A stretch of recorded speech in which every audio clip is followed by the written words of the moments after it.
ಇಂಜಿನಿಯರ್ಸ್ದಿರ್ಬೋದು, ಕನ್ನಡ ಪರ ಸಂಘಟನೆಗಳಿರ್ಬೋದು, ವಿದ್ಯಾರ್ಥಿಗಳಿರ್ಬೋದು, ಈ ರೀತಿ ಅನೇಕ ಪ್ರತಿಭಟನೆಗಳು ಮೀಸಲಾತಿ ಬಗ್ಗೆ ಆಗ್ಬೋದು, ಇದೆಲ್ಲ ನಡೆದಿದೆ ಹಿಂದೆಲ್ಲ. ಈಗಲೂ ಕೂಡ ಕೆಲವು ಅಂತಹ ಪ್ರತಿಭಟನೆಗಳು ಆಗುವ ಸಾಧ್ಯತೆಗಳಿದ್ದಾವೆ. ಆಗ್ತವೆ ಅಂತ ನನಗೇನೂ ಗೊತ್ತಿಲ್ಲ, ಯಾಕೆಂದರೆ ಯಾರೂ ನಮ್ಮ ಆಫೀಸರ್ಸನ್ನು ಸಂಪರ್ಕ ಮಾಡಿ ಅವರು ಪರ್ಮಿಷನ್ ಕೇಳಬೇಕು, ಇನ್ನೂ ಕೂಡ ಅದು ಆಗಿಲ್ಲ. ಹಾಗಾಗಿ ಸ್ಪೆಸಿಫಿಕ್ ಆಗಿ ನಾನು ಹೇಳೋಕ್ಕಾಗೋದಿಲ್ಲ ಆಗುತ್ತೆ ಅಂತೇಳಿ. ಆಗಬಹುದು, ಆಗದೇನೋ ಇರ್ಬೋದು. ಆದರೆ ನಮ್ಮ ತಯಾರಿ, ನಮ್ಮ ಪ್ರಿಪರೇಷನು ಪೊಲೀಸ್ ಇಲಾಖೆ ವತಿಯಿಂದ ಏನು ಮಾಡಬೇಕು ಅನ್ನೋದ್ರ ಬಗ್ಗೆ ನಾವೆಲ್ಲ ತಯಾರಿಗಳನ್ನು ಮಾಡ್ಕೊಂಡಿದ್ದೇವೆ. ನಮ್ಮ ಸಿಬ್ಬಂದಿಯವರಿಗೆ ಊಟದ ವ್ಯವಸ್ಥೆ, ಅವರಿಗೆ ಬ್ಯಾರಕ್ಸ್ ಇಳ್ಕೊಳ್ಳೋದಕ್ಕೆ ಅದೆಲ್ಲವನ್ನು ಕೂಡ ನಾವು ಮಾಡಿದ್ದೇವೆ. ನಮ್ಮ ಜಿಲ್ಲಾಧಿಕಾರಿಗಳು ಇಲ್ಲಿ ಬೆಳಗಾಂನಲ್ಲಿ ಅವರು ಅವರದೇ ಆದ ರೀತಿಯಲ್ಲಿ ಅಕೊಮಡೇಷನ್ಸ್ ಬಗ್ಗೆ ಇರ್ಬೋದು, VIP ಬಗ್ಗೆ ಮೂಮೆಂಟ್ಸ್ ಇರ್ಬೋದು, ಇದನ್ನೆಲ್ಲವನ್ನು ಕೂಡ ಅವರು ನಮ್ಮವರ ಜೊತೆ ಕಂಬೈನ್ ಮೀಟಿಂಗ್ ಮಾಡಿ ಈಗಾಗಲೇ ಅವರು ಕೂಡ ಮಾಡ್ಕೊಂಡಿದ್ದಾರೆ.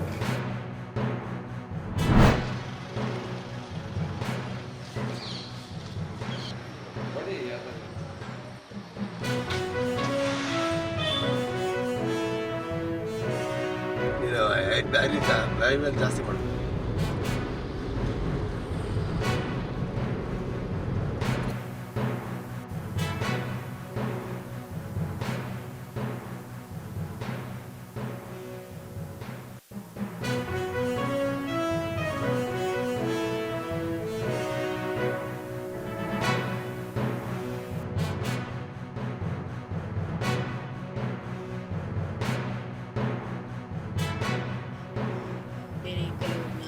ಭೇಟಿ ಮಾಡ್ತಾರೆ.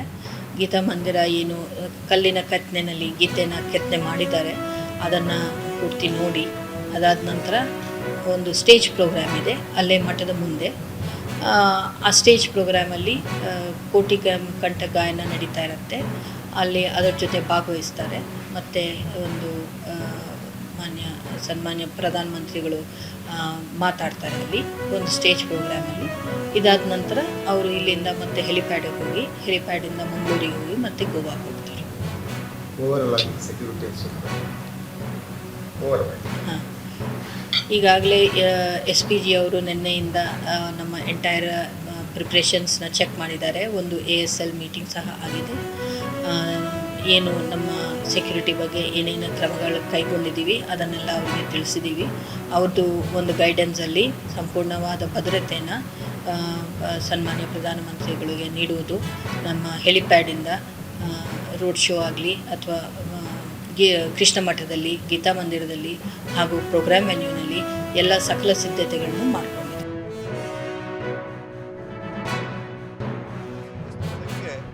ಬರುವಂಥ ಒಂದು ಕಾರ್ಯಕ್ರಮ ಇದ್ದು ರಸ್ತೆಯ ಇಕ್ಕರಣಗಳಲ್ಲೂ ಕೂಡ ಸಾರ್ವಜನಿಕರು ಅವರನ್ನು ಸ್ವಾಗತಿಸಬೇಕು ಅಂತ ನಾನು ವಿನಂತಿ ಮಾಡ್ತೇನೆ. ಕೆಲವು ಕಡೆಗಳಲ್ಲಿ ನಮಗೆ ಪಾಸ್ ಕೊಡಿ ಅಂತ ಇದ್ದಾರೆ. ಪಾಸ್ ಇರ್ಬೋದು, ಇಲ್ಲದೇ ಇರ್ಬೋದು, ಮುಕ್ತವಾದಂಥ ಪ್ರವೇಶಗಳು ಎಲ್ಲ ಸಾರ್ವಜನಿಕರಿಗೆ ಇರುತ್ತೆ. ಆ ಹಿನ್ನೆಲೆಯಲ್ಲಿ ಬೆಳಿಗ್ಗೆ ಅಂದಾಜು 10 ಗಂಟೆ, ಇನ್ನೂ ಕೂಡ ಪ್ರಕಟ ಮಾಡ್ತಿರೋ ಸಮಯವನ್ನು 10 ಗಂಟೆ ಒಳಗೆ ಎಲ್ಲರೂ ಕೂಡ ಸಭಾಂಗಣದಲ್ಲಿ ಇರಬೇಕು.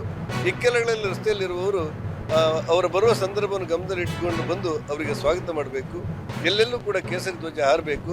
ಕೃಷ್ಣ ಭಕ್ತರು, ಮೋದಿ ಅಭಿಮಾನಿಗಳು, ರಾಷ್ಟ್ರ ಭಕ್ತರೆಲ್ಲರೂ ಒಟ್ಟಾಗಿ ಒಂದಾಗಿ ಬಂದು ಈ ಕಾರ್ಯಕ್ರಮವನ್ನು ಚೆಂದಗಾಣಿಸಬೇಕು.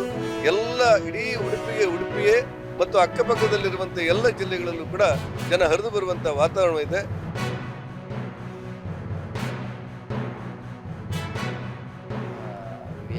ಕೆಲವೊಂದು ಸಾಮಾನ್ಯ ಭದ್ರತಾ ತಪಾಸಣೆಗಳ ನಂತರ ನಾವು ಸಭಾಂಗಣಕ್ಕೆ ಪ್ರವೇಶ ಮಾಡ್ಬೋದು. ಯಾವುದೇ ರೀತಿಯ ನಿರ್ಬಂಧ ಇರುವುದಿಲ್ಲ. ಎಲ್ಲವೂ ಕೂಡ ಸುಸೂತ್ರವಾಗಿ ನಡೀತಾ ಇದೆ. ಎಲ್ಲ ಇದಕ್ಕೆ ಬೇಕಾಗಿರುವ ಅಗತ್ಯ ತಯಾರಿಗಳನ್ನು ನಮ್ಮ ಮಠದಿಂದ ಮತ್ತು ಕರ್ನಾಟಕ ಸರ್ಕಾರದ ಅಧಿಕಾರಿಗಳು ಎಲ್ಲರೂ ಕೂಡ ಮಾಡ್ತಾ ಇದ್ದಾರೆ. ಸ್ಥಳೀಯ BJPಯ ಎಲ್ಲ ಮುಖಂಡರು ಕೂಡ ಈ ಕಾರ್ಯಕ್ರಮದಲ್ಲಿ ಸಂಪೂರ್ಣವಾಗಿ ತಮ್ಮನ್ನು ತೊಡಗಿಸಿಕೊಂಡಿದ್ದಾರೆ. ಹಾಗಾಗಿ ಈ ಕಾರ್ಯಕ್ರಮ ಬಹಳ ಯಶಸ್ವಿಯಾಗಿ ನಡೀಬೇಕು ಎಂಬುದು ಪೂಜ್ಯ ಶ್ರೀಪಾದರ ಸಂಕಲ್ಪವಾಗಿದೆ. ಬನ್ನಿ, ನೀವೆಲ್ಲರೂ ಕೂಡ ಈ ಕಾರ್ಯಕ್ರಮಕ್ಕೆ ಬನ್ನಿ.